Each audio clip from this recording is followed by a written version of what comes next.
All right, what's going on? Welcome back to the Look Mum, I'm Hustling podcast. Live on YouTube, live on Spotify, Apple Podcasts, Google Podcasts, Stitcher, other websites, social media, everywhere. We're everywhere.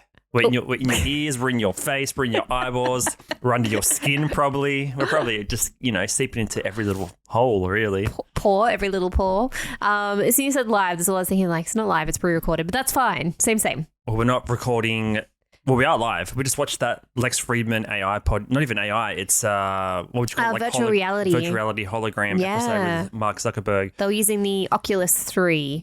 Not Oculus 3. So what is it? It used to be called the Oculus. They bought the Oculus company and they changed it. MetaQuest 3. Yes, they're using that. Doing a hologram podcast interview. Do you want to bring it up? I've got the link in my... Oh, do you? Yeah, already saved it. Wow, you're 4 steps ahead of me this morning. Yeah. If you go to 3 minutes 40, it has like the best... 3 minutes 40, exactly. Yeah, just has the best view. So obviously just jump straight into it. We'll preface with what we're actually talking about. Lex Fridman is probably one of the top 15, 20 podcasts going around at the moment. Very intelligent dude. Like he's not a comedian or anything like that. He's quite learned. He's an engineer. Yeah.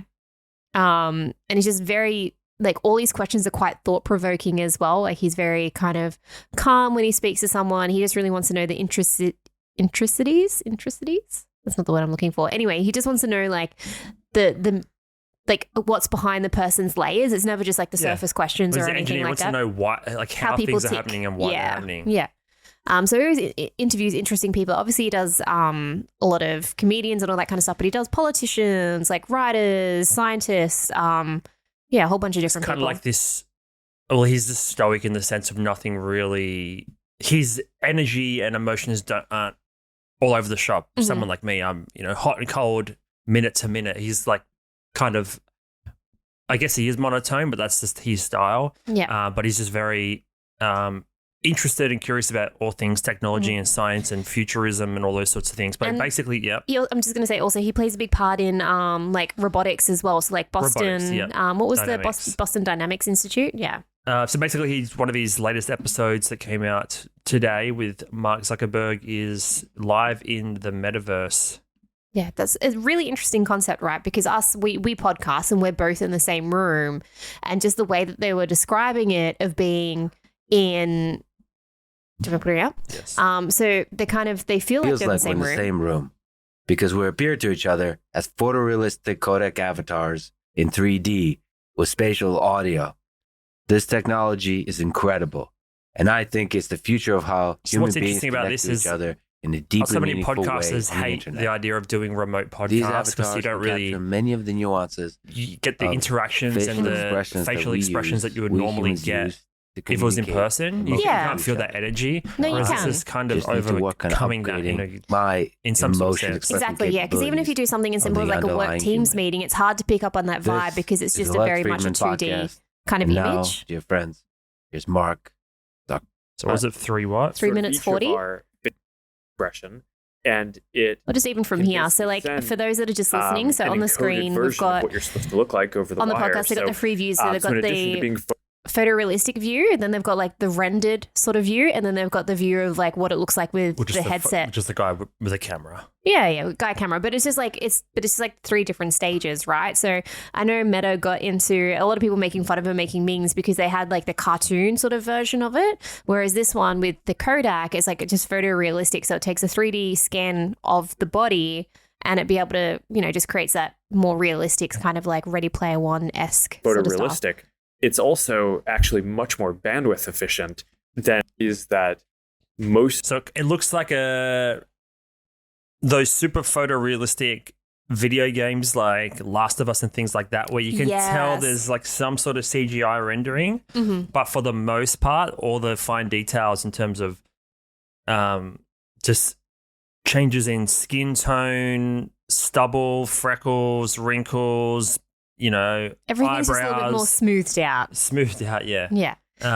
But yeah, basically the point is like we are coming live, but in the future, technically live can mean in 2 separate places at once. Yes, but which you're is sharing. Kind of the whole conversation they're talking about is right now we view the real world, like here and now, as one thing, and the digital world as one thing. But I guess Mark Zuckerberg's mission is to blend the two. Yes. So it's the combination of it is the real world, because the digital world is so, potentially in the future become so ingrained and so immersed in real life that everything has some sort of digital or holographic element. I mean, it's fitting because I'm reading that the holographic universe book right now.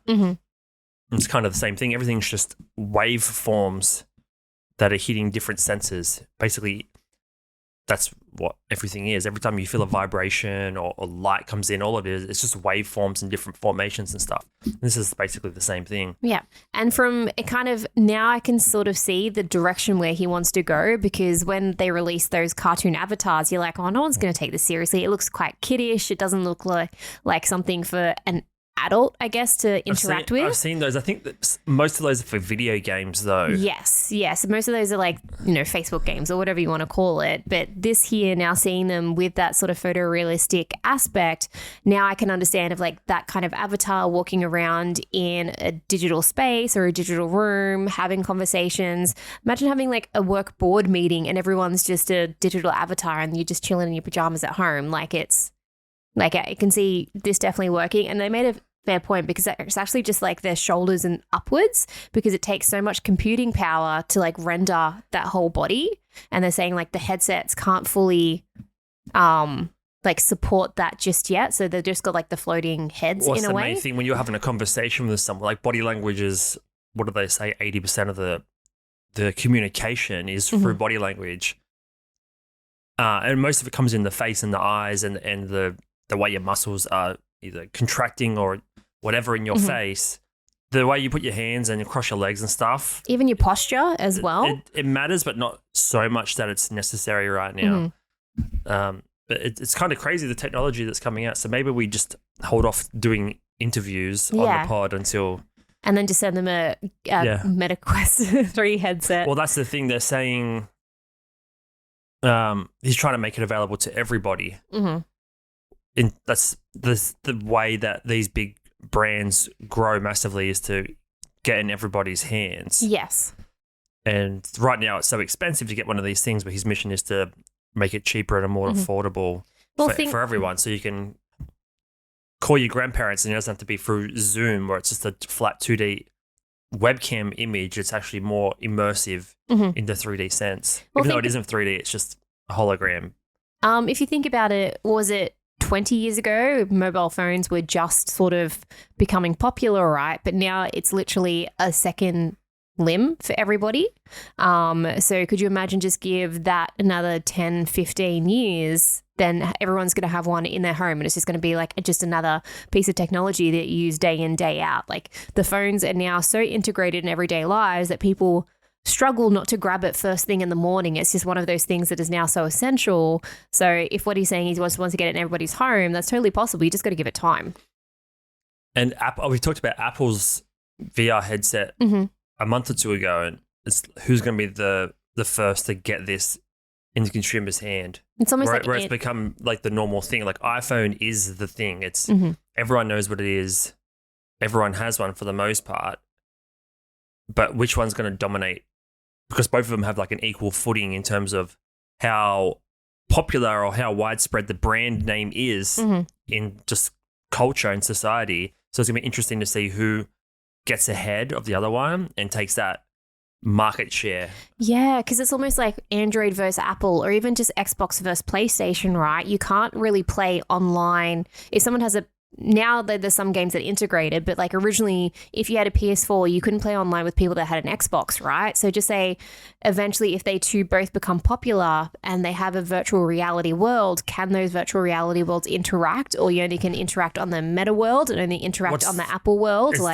It's the hardware versus the software. You can still access Facebook from an iPhone and a Samsung phone. Yes. So it really depends on the software and the applications that are within them. And what they allow. They might only just allow just Apple types of ones in the Apple device, and then Meta might have its own version. So that's a whole different can of worms to unpack. I imagine they'd want to have as many people as possible getting either device. But if this is the thing, like you said, with the PlayStation and Xbox, you used to have to pick one console because there was a specific game on there. Yes. Which limited overall how much money everyone was making. Because not everyone can afford 2 consoles. No. And then if you had an Xbox and your friend had a PlayStation, if you could have played the same game, then the users might have been on the platforms or using the hardware for longer because they have more of a use case, a widespread use case. They have more friends to play with. So really, you want to keep people in the headset as long as possible, right? Because eventually there's going to be ads on there. There's going to be pop-ups in the top corner of the screen. You're going to be able to go shopping. You're going to be able to do all that kind of thing. Yeah. Interesting. This is a thought I had on the drive home this morning, actually, is when he was saying we want to get it into every single household. I want everyone to have one. When you think about the biggest brands in the world right now, let's do a bit of a Google search. Largest companies in the world. If you do companies, then it's going to come up with like non-sort of like big branded ones, right? Whatever. Like, I'm just talking like realistically. I'm talking Apple, Amazon, and then like Meta and Facebook and things. These gigantic billion, like, you know, hundreds of billions of dollars worth of stuff, basically. Yeah. You know how I've heard that advice a million of times. That basically says if you try and cater to everyone, you end up catering to no one. So kind of niche down in terms of your content or your business idea and focus on the demographic, your target audience that you want to sell or communicate to. Otherwise, if you don't, you're trying to go too wide. When you think about it in the reverse, the biggest companies cater to everyone. It's not like Facebook has a specific demographic in mind. Its demographic is every human. Yeah. Apple's demographic is every human. Amazon just wants to cater to every human. Whereas like some brands, like all the advice you hear is, you know, focus on your target demographic. You have a women's brand. It's a swimwear line. You're obviously focused on women who go swimming. You're not focused on men and women that go snowboarding and skiing and whatever, hiking, a bunch of other activities. It's kind of flies in the face of that advice because the biggest companies in the world want everyone to have their item. Yes and no, because that's almost the question of product versus service. So all those kind of ones, like you're saying, those clothing brands, all that kind of stuff, that's a product. Whereas Apple's a service, Amazon's a service. Apple has an iPhone. It does, is first and foremost. But they have like their main thing they try to promote is a service. So like their app store, a service is like the main thing they want to promote. But you can't access their service without the product. So you need the product comes first and foremost. Yeah, but like that's why these are so large because they seem more widespread because they also have a service on the back end. Yeah, but they grew into that. It's not like on day one, they're like, we only want to sell Apple phones to this type of people. Like they started off with Macintosh computers. Like I suppose, they grew into it. Yeah, so you start off with that product or that niche product and then you slowly start expanding, Wasn't his whole, I mean, I've read the Walter Isaacson book about Steve Jobs a while ago, and I'm pretty sure that was his mentality at the start, was to get a PC in everyone's home. It wasn't to get it into nerds' homes or designers or... No, the everyday person. Yeah, so that was their mission the whole time. That's why they did colours and making it like kind of cool. That's what I'm saying. So it seems like counterintuitive advice to like don't appeal to too many people, depending on what the product is. But it was just an interesting contradiction I was thinking about. When you look at these largest brands, they want... I suppose when Meta and Facebook started, it was college students for like the dating scene, and it kind of spread into everyone. Message board, yeah. But like, is a car company like Toyota or someone like Tesla has a more of a defined demographic target audience, someone that's a bit more potentially eco-friendly. Yeah. But you have Walmart, which sells a whole bunch of different products. I suppose there is a segmentation of the population and based on social demographics and things. Yeah. It was just an interesting thing that I was thinking of. Was like, you know,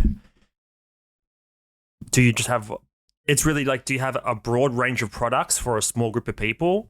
Or do you have, instead of a broad range of products, like a small handful of products that can apply, help everyone in everyday life? Yeah. So small offering, large potential versus large offering with a small potential of demographic. just an interesting thing I was thinking about.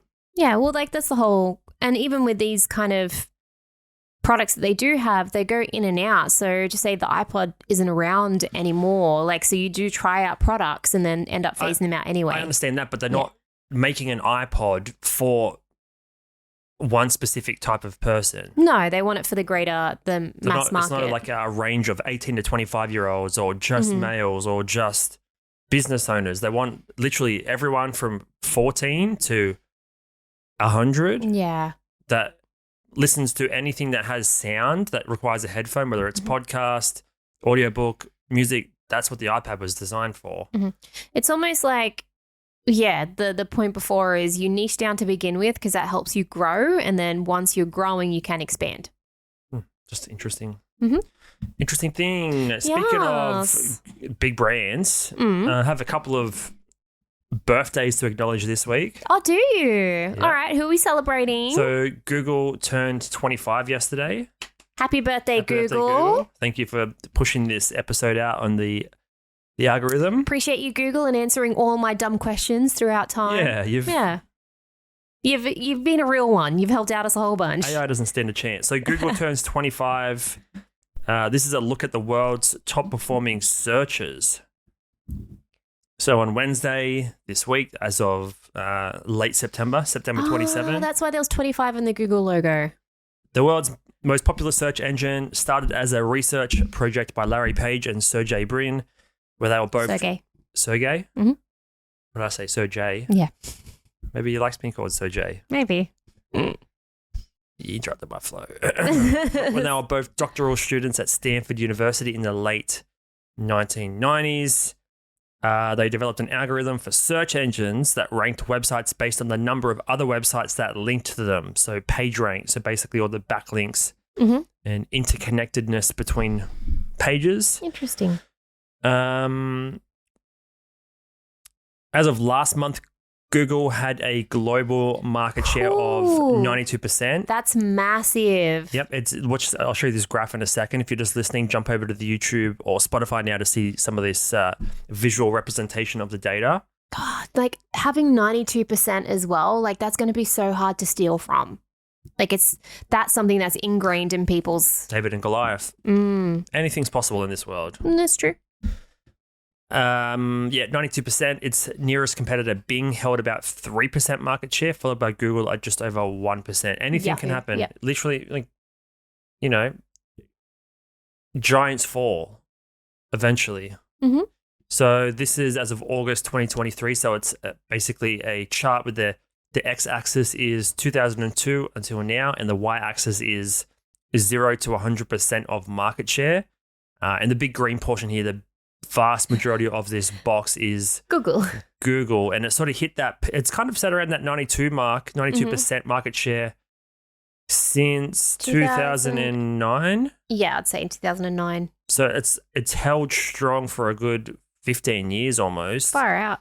And it was a quick rise from 2001, 2002 upwards. And then you can see Yahoo and others, MSN, Ask Jeeves and things like that.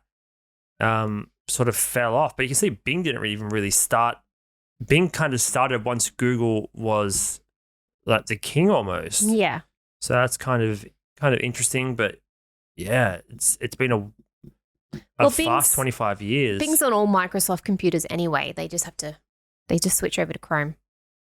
So when was the first Microsoft computer made? It would have been ages ago, but Microsoft used Bing as their Yeah, but it's the same as like whatever built-in app. It can't really grow in notoriety or user base until the actual hardware is there to support the thing. First Microsoft computer. Okay, way before that. So something happened there where they've just started installing Bing on everything, basically. Some info about how the name was started. They started Google Trends, which we're all familiar with. We've referenced dozens of times. Yep. Really good help. Good help for idea generation. All right. Wow. We can look at literally the number one searched words or phrases for the year each year. So it starts off with Popular culture, movies and artists, Britney Spears, Shakira, Harry Potter. Next year's the same sort of thing. Oh, wow. All the females. And then 2005, we got some natural disasters, Hurricane Katrina, tsunami. I guess this is when more global catastrophes were, there was other avenues to find info about them other than mainstream TV and media. Xbox 360. And then 2006 is where things start taking a turn. Interesting. Because 4 of the 5 top searches have to do with some sort of social networking or content site, which is interesting compared to just celebrity searches the 3 years before that. I forgot about Metacafe.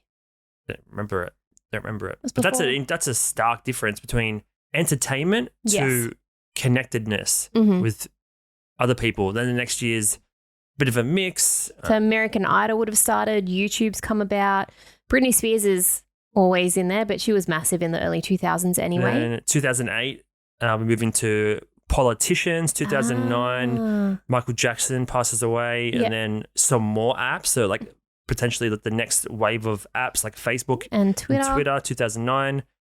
Moving down, there's a little bit more spread of celebrities and social media. Chat roulette. Did you ever use that a lot? I have used chat roulette. Yeah. And was it Omegle was the other one? Is that Rebecca Black? So in 2011, she was the number 1. Yes. So like we're not going to go through all of them, but as it goes down, it looks like it's a constant mix of celebrities when they pass away, a little bit of technology and new device releases, and then different social media sites and things.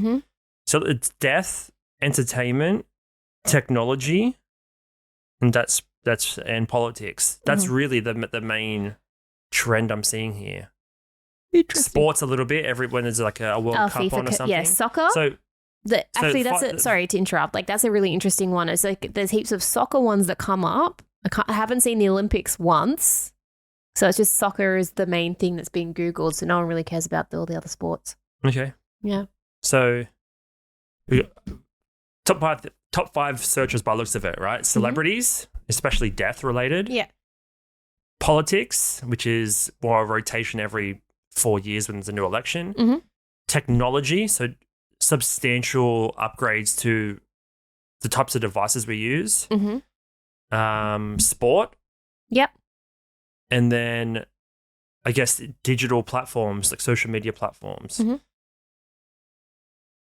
Interesting. So look at 2021, all sports. Yeah. Okay. So 2021, there's actually NBA. You've got FIFA, golf. So yeah, this is interesting. The previous year, 2020, obviously big virus going around, election, Kobe Bryant, and then the next year after everyone's come out of lockdown, it's sport. There's 5 sports just because everyone wanted to get back to normality. Yeah, 100%. Interesting. And then last year, number 1 was Wordle. And then Ukraine, Queen Elizabeth. So interesting. Death, technology, politics, and celebrity entertainment. Interesting. So that's basically what Google has helped us learn about over the last 25 years. Yes. As well as keeping all our information. There's literally just a breakdown. I've just broke that down precisely as it just is so this year. 38 appearances for celebrity, politician or person, 27 appearances for technology products, 15 appearances for sport events, 8 appearances for disaster and accidents, 7 for movies, TV shows and song, and then other is 5. There you go. Interesting. So what's I mean, I was about to ask you what's your most fond memory of Google, but you know, I'd be shocked. I'm sure we'd all be shocked if we knew how long we've spent on there or how many times we search things per day, because it just becomes a natural thing. You don't even think of it as Googling anymore. You just open up Google Chrome app, type in the top bar, but you're doing a Google search. You're just kind of typing something in. Well, it's become what's the word? It's become a verb. It's become an action. So instead of going, I'm going to search on the internet for a particular recipe, I'm going to search on the internet. I'm going to Google it. Same as like Kleenex, right? Like tissues. You don't say, I want a tissue. You want a Kleenex. I've never said that. No, but that's very American. I'm just saying like that as an example. Just leave it. You said your pants earlier.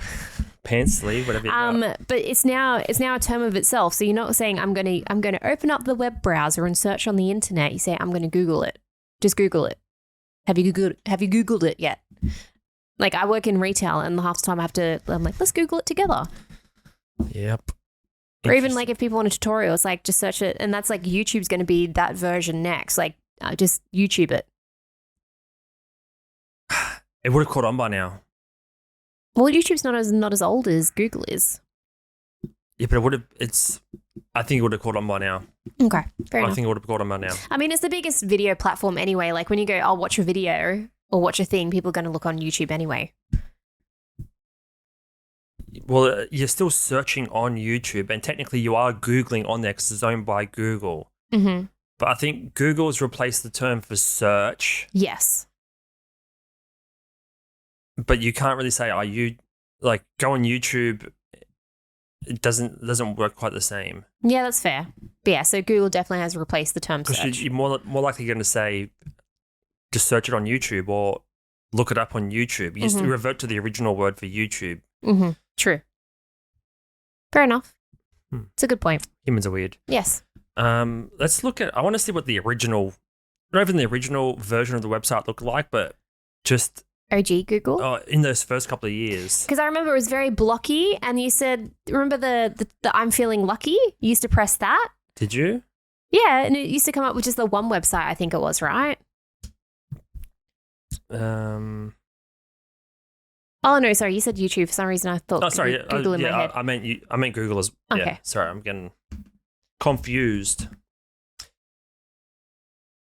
Let's have a look. Oh, so retro. Look at the layout as well. Like that's how. This is the one I remember. This is the one. That's the one. Just with the text is all clunky. Was it Times New Roman or whatever it is? But like that's what web pages used to look like as well. Like, see, we got I know. Like Dreamweaver. Not Dream. Was it Dreamweaver or there's some sort of Dreamweaver sounds familiar. For that was the rented garage that they built it in, and Oh my YouTube as gosh. well. There's actually a book I'm reading now, the Creative Confidence book, by I think his name's Tom Keeley and his brother. Creative Confidence, by Tom and David Kelly or Keeley, and they basically run a design school. And basically trying to get people to be more creative, people that are business types or in any sort of technology world like this, you can have a lot of hurdles and things like that. So they try to get them to be more creative and more innovative and think outside of the box by doing like random activities and things as opposed to sitting down and trying to brainstorm things. Right. Anyway, it's besides the point. There's an anecdote in there about how one of them used to walk past this house, or that was in their neighborhood, and the guys that were writing the book found out that, or had heard from the person that was renting the garage out, that there were some people in there like building some stuff, and the guy that was writing the book was basically like trying to do anything he could to avoid going there because he just didn't want to communicate with these type of people. Yeah. And when he could have like probably got a job there and invested with them and things like that. And, been a mega wealthy in the process. But it's crazy to see the like humble beginning like that. I'm sure you've seen those photos of Jeff Bezos when he's in that bedroom or office room or something with it. Like the arms crossed and the just, yeah. original Amazon logo. And like, look at that. It literally looks like church pews to sit on. Yeah. And like just there's a bicycle on the wall. A bike on the wall and like an old sink or something and just like a screen. But it's pretty, like they've kept, like Google logo has changed, but they've kept the colors, like they've kept the original vibe of like what it looks like.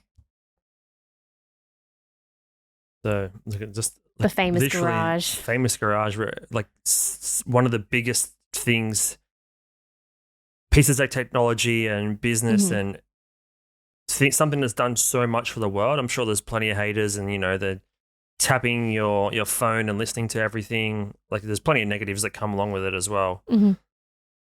Is that little literally podiums? Little podiums for presentations. Ah, It's literally where it it started. is actually church pews. Far out. So you don't have to like. It's just humble beginnings. Yeah. Like it's crazy to think about that. And then most of the things that are getting built today, they're either the people that are building them have come from an already established business that Google now probably has dozens of skyrises No. across the world with all different Servers and staff and everything like that. Mhm. The people that are building the current generation of startups have already come from a business that's already so established. They're not really starting from the ground up in this sense, like breaking new ground, doing something that has never been done before. So it's just I don't know how I got into that, but that was interesting thing. We've all got a garage. We do. We've all got the ability to And there's a lot of start people Google. there's a lot of people out there that already have businesses in their garage, but it's just such an interesting thing of something that's now so ingrained in society that's literally replaced an everyday word. Like it's just interesting that it's just started from a small little garage. So happy birthday to Google. Happy birthday. Another birthday this week. Mm-hmm. Turning 20. Yes. Your favorite song? Really? Mr. Brightside, returned 20. If that doesn't make you feel old, then I don't know what will. 20 years old, Mr. Brightside. 20. Oh, how are we so old already? It's pretty crazy. It's actually their first song that they wrote. I think he's religious from memory. Well, I mean, I don't really have a comment about that. That's fine. Mr. Brightside was the first track the Killers ever wrote and recorded after the band formed in Vegas 2001. At the time, frontman Brandon Flowers was moonlighting as a bellhop at a Aw. hotel and returned home from work one day to find his girlfriend sleeping with another man. Their first song. How Their not first- how lucky, but just like that's the first song that you imagine writing it and you're playing it, you'd be like, this is something, man. Like Nah. you wouldn't have felt it then? Nah. No? I've heard different stories from different artists like that. Sometimes you know it's going to be a hit. And sometimes the hits are the ones that come in like 5 minutes. You just smash them out. They come from the muse or some divine serendipity or something. And then there's some that you toil over and they don't, and you think they're your best work and they don't really take off like you envisioned they would. That's fair. It's hard to say. Like, I mean, we have our gut and intuition, but that's based on our subjective opinion and experience as well. So As soon as the song comes on, it's almost like the Bohemian Rhapsody, right? Like you just can't. Hey, ease up on the comparisons. I mean, you just That's it's one of those. outlandish. It's just one of those ones where you just cannot not sing it, like when it comes on. You know what I mean? First song though, like I don't know if that's true. It sounds great for a documentary, but I don't know if that's possible. Did he not write any other songs? Yeah, like how many bands were they in previously? Anyway, Interesting. Okay. Mr. Brightside, 20 years old. All right. Feeling old here. 2001. Where was I? You've been like year 7, picking flowers. Probably daffodils or daisies, making daisy chains. Okay, so we've got some different articles. You can pick something off your list if you like. Well, one of the ones that I have on there was the whole like meta films like Mr. Beast. So not only, I think it just ties into the Lex Fridman one, they're just starting to get AI versions of them so then they can pop them in games or use them for ads. Like it's very interesting. Like Mr. Beast is just doing the rounds a little bit on like advertising and sort of social media and stuff. His chocolates were in the local Woolies the other day. Yeah, not bad. Not too bad. Organic. Not amazing, but like pretty. I mean, chocolate with sugar in it's always going to be quite tasty. Yeah, I know. You'd really enjoy it. Like anything, but Australian chocolate's a little bit different from America chocolate because they put extra stuff in it to stop it from melting because we're so warm here. Is that true? Yeah. It's true. It's just different climate. Google it if you want. I'm not Googling how chocolate's made. So you're saying Meta filmed Mr. Beast, Paris Hilton, and 26 more to build celebrity AIs based on Llama 2. So actually, yeah, he was mentioning this in that interview that you're going to start seeing different AI versions of celebrities and things. Now, the problem he was saying is you're not going to want to have an AI. If you're a celebrity, let's say you're Snoop Dogg, for example, you're not going to want to have an AI version of yourself. So let me backtrack a tiny bit. Everyone wants access to celebrities. They want to ask me, oh, Snoop, what was this like? What was this like? Or how did you make this happen? Or whatever it is, any artist, business person, you want to be able to have that interaction with them that you can't get unless you're paying for like $5,000 for a cameo video or something random. And like right? that's how that really hit off because people were able to get a personalized message. Yeah. So they're going to start building chatbots to represent celebrities and artists and things, so you can interact with them and get a bit more insight into how the artist or celebrity or business person thinks or would do things. But the problem is going to be you're not going to want the AI, if you are a celebrity, to act on your behalf. Yes. And say things not approved. Not fully approved, although they align with your message and your tone and your branding.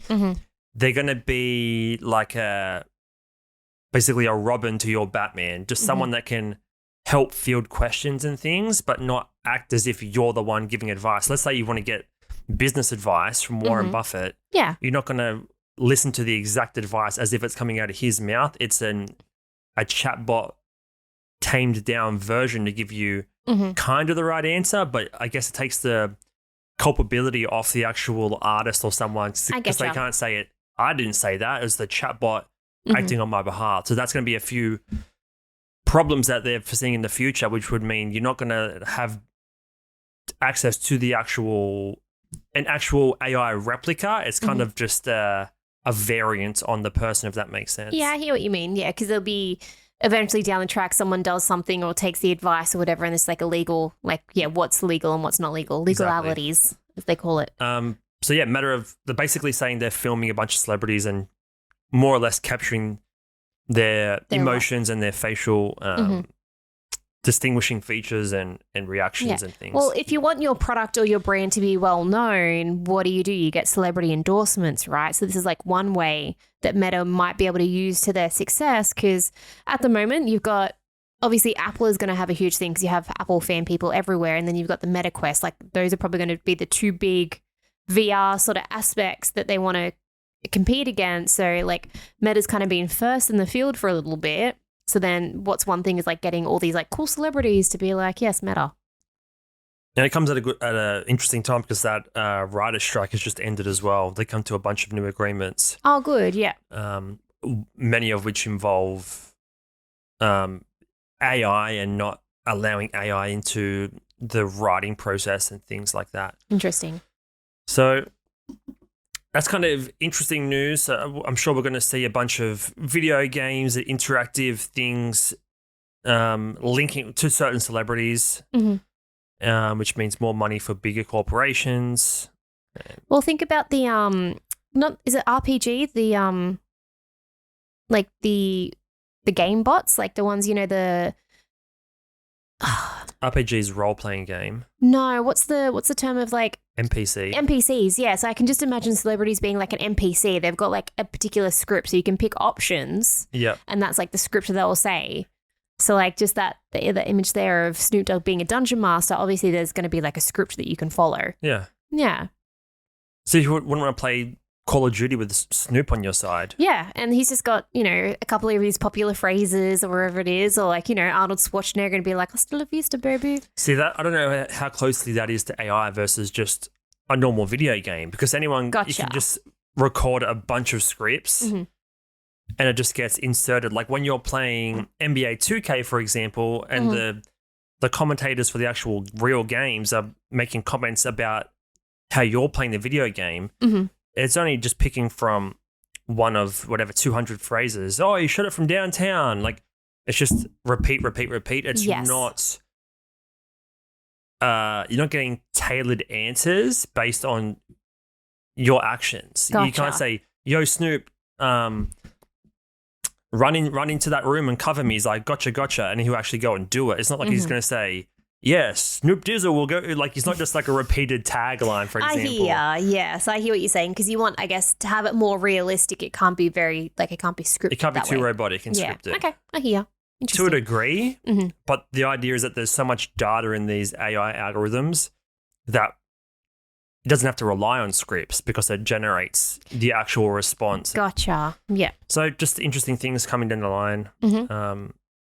Well, it's just getting people more comfortable with the idea of AI and AI versions of people. Because, like, when it first got launched, like, you know, Joe Rogan had the thing, and there's, like, not uproar, but it's just like fear, fear, fear. But I think It's just getting used to it. exactly, it's just getting used to this new kind of technology. Speaking of AI, last week we talked about a bunch of the social media platforms, in particular YouTube, Mhm. adding in artificially generated backgrounds for shorts, Mhm. finding better music for the YouTube music search selection. Yeah, it was like 5 new things that they're doing Yep. for the platform. And then another one was translating language out of your native language into a new language to Mhm. basically broaden your possibilities of search, of being shown in search and Yes. and browse features on YouTube. So you can start making your original content, but then in theory reaching different demographics, different populations that don't speak your language. Mhm. So Spotify have more or less the same thing about to launch for Huh. voice translation. Right. So this came out this week, introducing voice translation for podcasters. This is from this week, September 25, on newsroom.spotify.com. Spotify's AI voice translation pilot means your favorite podcasters might be heard in your native language. For more than 15 years, Spotify's global platform has empowered creators of all walks to share their work with audiences around the world. Today, we're excited to pilot voice translation for podcasts, a groundbreaking feature powered by AI that translates podcasts into additional languages, all with the podcaster's original voice. So you're not getting an actor or a voice actor dubbing the actual words. It's in your voice and tone, which is the more unique part. So Spotify developed tool leverages the latest innovations to match the original speaker's style, making for a more authentic listening experience. Mhm. A podcast episode originally recorded in English can now be available in other languages while keeping the speaker's distinct characteristics. A few pilot pods that are on the bill are Dax Shepard, Lex Fridman, which we talked about earlier, Bill Simmons, and Stephen Bartlett, who runs Diary of a CEO. Mhm. And they're going to turn them into Spanish, French, and German to start off Ooh, with. I love this. This just makes it so much more widely available, so much more accessible, without having to not employ, I guess, someone else to like dub it over for you. So like Mr. Beast style, he gets like famous actors from that country, Well, yeah, and he gets like Naruto actors, voice actors to do his whoever's like super popular in that country. What's yeah. interesting that I've heard him talk about is because it's not just Mr. Beast, it's him and whatever 5-6 of his friends. Mhm. The people that are dubbing them watch countless hours of Mr. Beast and the main guys because they want to get their mannerisms and inflections and stuff down. Mhm. They don't just want to do a Japanese version of what they think would work. They want to do the Japanese version of the actual real person, how they project or they inflect different words. It's the same thing as the Mark Zuckerberg hologram thing. You want to be able to all those little Intricities? Yeah, I was about to say it properly, and you said it weird before, so you're like in my mind now. Intricate. Oh, you. Intricities? All the little minor details. Yeah. You're messing with my brain now. All these little minor details that can be lost. It's about like highlighting those imperfections because that's what makes us all unique, or Yes. a certain character or a certain way of speaking unique. It makes it more authentic. It's retaining all that as opposed to losing it due to some sort of AI just sort of dampening those like flaws, I guess, which just makes things just more original, like you said, more authentic, more real. So yeah, the AI thing is like, regardless of how you view AI for generating art or whatever, it's like, oh, it's taken away the human aspect, but it's actually most of this stuff is working to like not remove it, is to keep it in there and keep it in the actual content, which is flies in the face of what most people are kind of thinking about with AI. It's a robot, but it's actually trying to bring out the human elements where possible. Question, would this then not make people lazy, but now you don't have to learn another language almost? Well, I mean, people that want to learn multiple languages are always going to do that. It's the people that are running successful podcasts like this, getting millions of views every week, interviewing great minds. They don't have time to learn a language. They have the money to employ someone to do it. But I mean, if you think about if you're one of these podcasters and you have a few options, if money is no obstacle, if time is no obstacle, if you have unlimited money, if you have unlimited time, but then you've been given the option, hey, we really think if your podcast was in Spanish, we can tap into a wider market. 10% of your guests have sort of Latino heritage or whatever. Like, we think we can like broaden your reach. So how do you want to do it? If you're one of these people, you're going to be like, I want to have someone come in and dub it and not really capture me. I want AI to do it. Like, what do you want? A real person or AI to do it? I think you want to get it as close to you as possible. Yes. Yeah. You would want it in your own voice. You want it to come across as from you. Getting someone to dub it they're going to capture certain things about the way you speak, but not how you speak. And it's not going to be in your own like voice as well, like your own tone. You'd want it as close to you as possible, just to retain like just thoroughness across all languages, if that kind of makes sense. Yeah. So is it going to like replace jobs? Like, I don't know how many people are actually doing jobs where they're just dubbing podcasts. Who knows? But I think if it was me, I would want my voice as close as possible to the original version, as opposed to employing someone. Well, yeah, I'd see this just affecting voice actors, right? So just say if you're a voice actor and you do like cartoons or whatever it is, now you can just have an AI version of a celebrity, which would be interesting. So potentially it's a, writer's concern or actor's concern for sure, potentially. But yeah, it's just interesting. Like, it's different because it's not like a writer for a TV show. That's the main first piece of content. You're not repurposing existing content. Like, these guys are already doing the work. They're not saying AI do my whole podcast. Yeah, that's true. It's kind of a secondary job that's not even necessary. It's just like an add-on. So it's kind of like, is it replacing jobs? Like, yes and no. It's not. It's replacing jobs that don't really have to exist, because it's not them making the content. It's them just taking it and altering it to a small degree. And they might have not even had it dubbed in the first place anyway. This is just like another box you can tick and be like, yeah sweet, dub it. Yeah. It's pretty cool. Very cool. So like, what's interesting is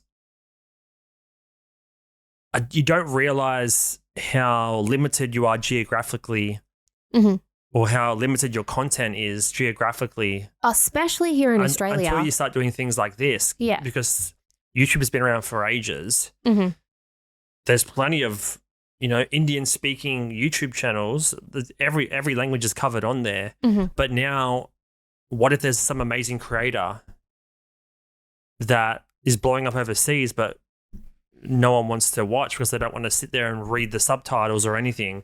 Yeah, that's like, there's going to be a huge cross-pollination of different languages in terms of the content creator space. Well, I think like those kind of barriers are sort of becoming less and less, because like K-drama or like K-pop drama is huge at the moment in like Western cultures. People are absolutely loving it, whether it's just because, anime has like slowly been growing in the background. All those kids that used to watch, Pokemon, Dragon Ball Z, like all those kind of ones are now kind of adults, so they don't mind that aspect to it. And like those K-dramas you can watch on Netflix, and they already have like a dub thing that you can watch as well. And it feels or it's not in their voice and you can tell, and it just doesn't feel as authentic, as organic, and you'd rather just read the subtitles. So if Netflix then applied something like this, like in their voices, had like a proper like dubbed version with the inflections and all that kind of stuff. It's lining up with the mouth movements that is hard. Yeah. But I mean, all of that, I agree with all of that. The thing that's different is that's all visual. So your attention is on that thing to begin with. With podcasts, a lot of times it's just the audio. Well, most of the time. You can't just... what if there's some crazy Spanish businessman has spitting out wisdom all day long, but you can't listen to him? Yeah. So now you can, because you're not... Podcasts, it's kind of your secondary thing that you're doing at the time. You're doing your washing or cooking first, and then you're listening in the background. Very true, yeah. Because you can watch them on YouTube, but most of the time it's sitting there on a computer and you're walking around the house or have headphones on anyway, and you sort of come back every now and then to look at it. That's a very fair point. You're not going to be able to tell. Yeah. So just interesting times. I'd be interested to see how many people are open to embracing creators with different stories or information from different languages. And there's a lot of emphasis at the moment, not at the moment, but just with that growing momentum of improving podcasts, making the experience a lot better, to whether it's to listen to it, to view it, emphasizing on YouTube to just create a more accessible space for your audience to grow. Like this whole content creation or this content space, it's not going anywhere. They're investing in a lot to make it better for long term. So it's very, very interesting. Cool. I mean, it's been around, like, every time you hit a website that's not in your language, you've always been given the option to Google translate it immediately. Yeah. It's just now it's taken it one step further, because you're not, like, the main thing is not having someone re-record it. It's taking your original tone and stuff and changing it, which is kind of weird, because we started trying to learn Vietnamese a little while ago, and it's just the way your mouth moves is so different to English. The way your tongue sits in your mouth for different phrases and tones. It'd be interesting to see how well it can actually capture those tonal languages, right? Compared to just like the Westerns, because Spanish and English are kind of, they use a lot of the same kind of tones, like vowels. Yeah. It's more of like to do with the vowels and everything. So yeah, they use similar vowels and consonants and. Interesting to think about how they could do that if they've only got a small sample size of you speaking your one language, where you don't have these weird, not weird, but weird, if you haven't spoken those languages before. Yeah. And as always, a lot of these programs start in America. So then how well can they pick up the Australian accent? How well can they pick up the, British accent, Scottish, Irish? They're all speaking English, but how well can they translate those Right. They've got to get it into like American accent, like a double effect. We have to like get it from the Aussie style into a bit more Americanized to then apply the AI perhaps. Yeah. Because remember, like, when Siri sort of first launched, it was struggling to understand what Australians and stuff were saying, because it was, hey, Siri. Hey, g'day, Siri. What's the weather? Okay, we're speaking like Poms now. I know, but I'm just using that as an example. Like, it's just, like, with any sort of new tech. So it's just interesting, because they're all American. All those ones that they've captured are American, right? Stephen Bartlett's... Oh, no, he's British, isn't he? Yeah. Yeah, Diary of a CEO. Yeah. Okay. No, really cool. Very cool. Very cool. All right, well, let's wrap it up there. We'll be back next week for episode 87. With more cool stuff. Will we? Well, is that a promise? I hope so. So that's kind of on us to fulfill that. It is, yeah. So you guys don't miss out on all the cool stuff that's happening. Don't forget to like and subscribe on the YouTubes. Don't forget to drop a review on Apple Podcasts. Just follow us everywhere on all the social media platforms. Can you stay up to date with what we're doing, what's going on, how we're hustling, and we'd love to know how you're hustling. So let us know. Beautiful. All right, guys. See you next week. Bye.